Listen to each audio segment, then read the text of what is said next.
हाय हाय। इस पेशे को भड़वागिरी कहते हैं।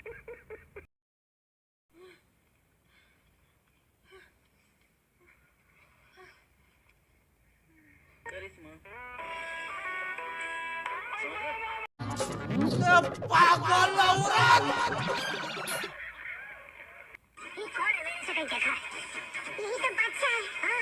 उसे अपने मुकरता नहीं, मरने से मैं कभी स्पाइडरमैन, तूने चुराया मेरे दिल का चैन, देख के तेरे करतब यारा, मैं तो बन गई तेरी फैन।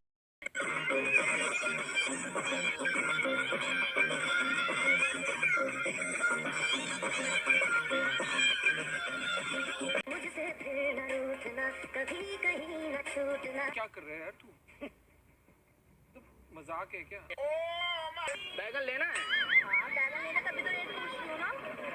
बैगन आप इसलिए मूली लेना, बड़ा छोटा पड़ जाएगा आपको। ये बहुत मजा आएगा। क्या मतलब है तुम्हारा बोलने का? अरे मतलब मैडम अच्छा लगेगा आपको ये। अरे ढंग से बोल लो। अरे मैडम अच्छे लगे इसलिए बात कर रहे हैं हम आपसे। क्या बोला तूने? अभी खली का इंजेक्शन मांगता है तेरे को, उसका हाइट देख कितना बड़ा है और इसका इंजेक्शन कितना बड़ा है। बुद्धि बहुत तेज है तुम्हारी। बहुत ताजा, बहुत मजा आएगा ये। ये आप खीरा ले लो, आपको सही लगेगा। आप तगड़ी हो। क्या कहने का मतलब? ऐसा नहीं, इधर दे बैगन, बैगन को देखो ने। कैसे कैसे लोग रहते हैं यार।